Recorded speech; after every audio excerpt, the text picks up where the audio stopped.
Now, your brain is organized to reflect everything you know in your life. Your brain is a reflection of your external environment. It's an artifact of all the things you've learned and experienced to date. Feelings and emotions are the end product of past experiences. And if you're feeling the same way every single day, it means two things. Number one, nothing new is happening in your life. And if those emotions are driving certain thoughts, and those thoughts then are creating the same emotions, then your thinking equal to your emotional state means you're thinking in the past. And if you believe that your thoughts have something to do with your destiny, as long as you're thinking equal to your familiar emotions, you keep reaffirming the same past experiences in your life over and over again. Our research shows without a doubt in the last 3 years that when students of our work combine a clear intention. Now, intention is a vision, a potential that already exists in the quantum field that you get to select. And when you ask yourself a question like, what would it be like to be healthy? What would it be like to be wealthy? What would it be like to be free or to be in love?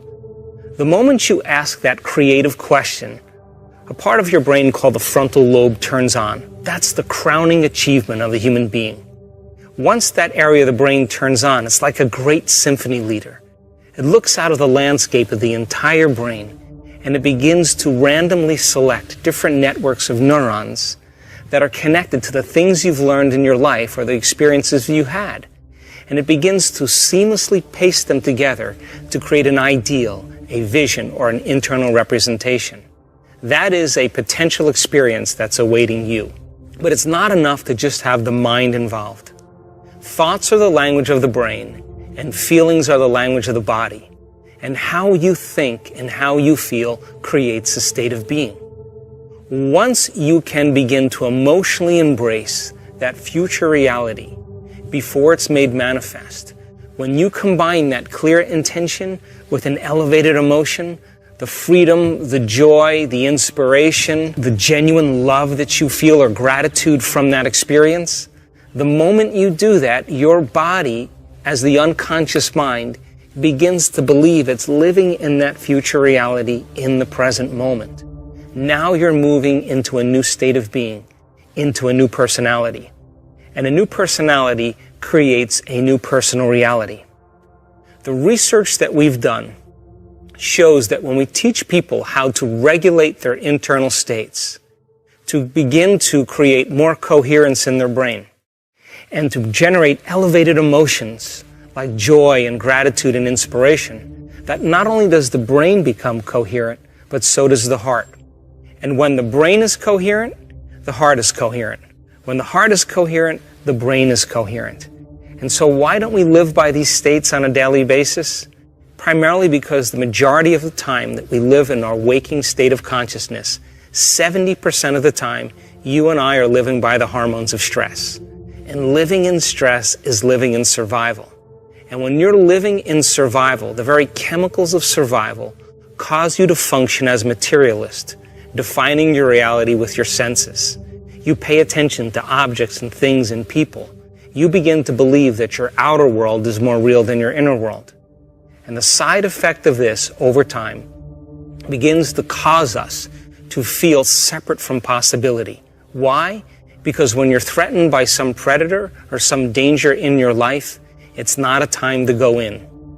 It's not a time to trust the unknown. It's not a time to open your heart and feel love. It's not a time to communicate. It's not a time to create. It's not a time to learn.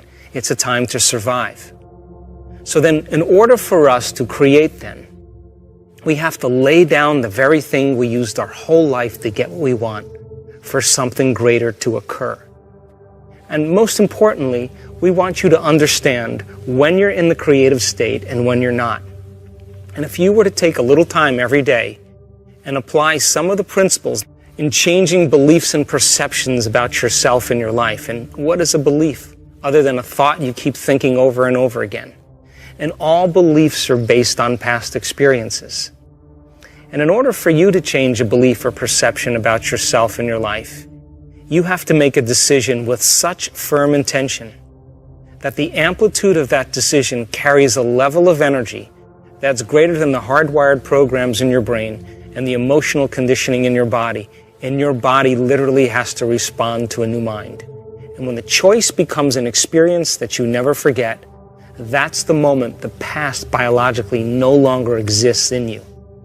And people around the world are changing beliefs and perceptions that are based on past experiences from 30 and 40 and 50 years ago. And the side effect is that they're creating new lives. All potentials in the quantum field exist in the present moment. So that when you sit down to create something in your future, it's important for you to understand that only when you're in the present moment do you have access to possibility. Once you understand what it's like to be in the present moment, change your energy. And when you change your energy to match a potential that already exists in the quantum field electromagnetically, when your energy matches that experience energetically, that's when reality is drawn to you. That's when the new experience begins to find you. So whether you want to change your health, or create something new in your life, or experience a mystical moment, or lucid dream, whatever your passion or desire is, specifically select those potentials and create the life that you want, so that you don't have to go and get it, that in fact it comes to you. So think about this. Most people wake up in the morning, and the first thing they do is they get in touch with the feeling that defines them. The moment they get in touch with that feeling, whether it's suffering or guilt or shame or judgment or unworthiness, they begin to start their day from that emotional state. In other words, they're already living in the past. And once they turn on the certain chemicals that drive certain brain circuits, they expect their life to change. But they're thinking the same thoughts, performing the same actions, and living by the same emotions, but secretly expecting their life to change. What if, then, in a small example, you became conscious of those emotions that keep you anchored to the past, and you begin to change your emotional state, means you would begin to change your energy. Now, from a quantum perspective, the thoughts that you think are like the electrical charge in the quantum field. The feelings that you emote are like the magnetic charge in the quantum field. And how you think and how you feel broadcasts an electromagnetic signature that influences every single atom in your life. The thought sends the signal out, and the feeling draws the event back. So you are broadcasting information on a daily basis into the field. When you change your energy, you literally change your life. And if you're able to maintain that change in energy, you will begin to draw new experiences to you. And that's when you become the scientist in measuring fruits of your efforts. And as I said, common people all over the world in all different cultures are doing the uncommon. They're healing themselves from diseases, chronic diseases, serious, potentially fatal diseases. They're creating wonderful new jobs and opportunities. They're winning the lottery. They're having mystical experiences that begin to uncover the mystery of who we really are. And I think that the biggest lie that we've ever been told is that we're linear beings living a linear life. But in fact, we are dimensional beings living a dimensional life. And so uncovering the mystery of the self, beginning to look deeper and understanding who we are, that if knowledge is power, then knowledge about yourself is self-empowerment. And I want to inspire you and motivate you so that you can begin to apply these principles so that you get to be the recipient of your own efforts. For example, we've had several people in our work heal themselves of very difficult conditions. One lady in particular experienced a very sudden loss. The event in itself produced very strong emotions. Those emotions then lingered for periods of time, and it began to define her as a personality. Now, it's a scientific fact that the hormones of stress push the genetic buttons and create disease. So the long-term effects by living by those chemicals literally are harmful to our body, justified or not.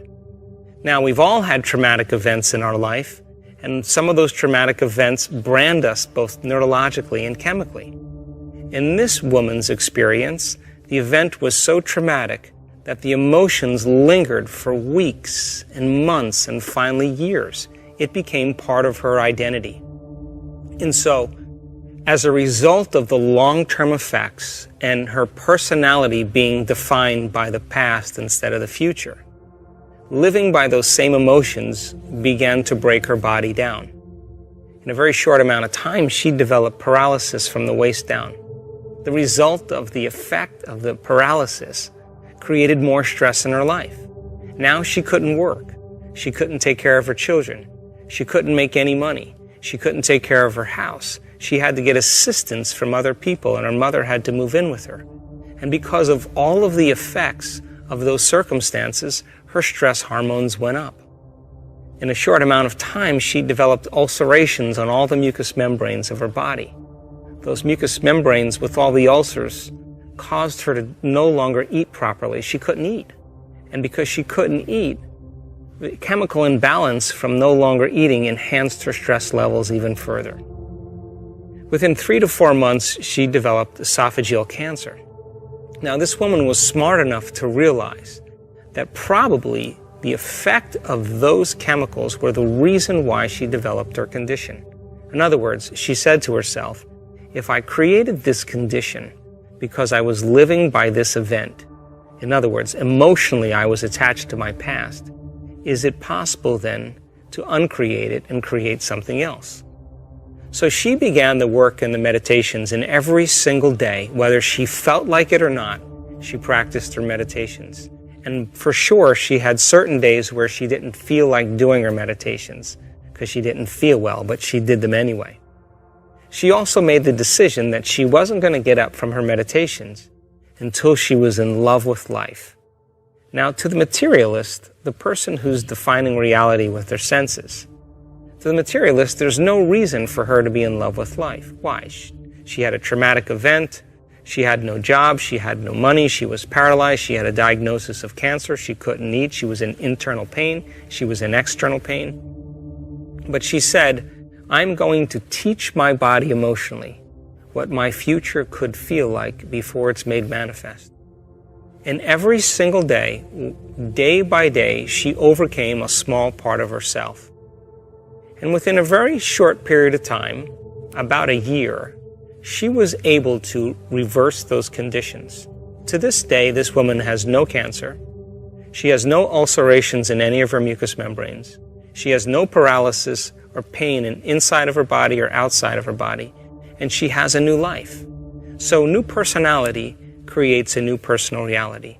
The disease exists in the old personality. She's literally become someone else. Now, if you talk to this woman about that experience, she'll tell you that experience was her greatest teacher. Most of us, though, when we can't overcome an experience, when someone says to us, why are we this way? We typically say, we are this way because of some event that's happened to us in the past, which means I haven't been able to change since that event. That event altered me emotionally. But once we understand that we can be defined by a vision of the future, instead of the neurocircuitry and chemicals and emotions of the past, this is when we change our personality and we create a new personal reality. The most valuable commodity I know of is information.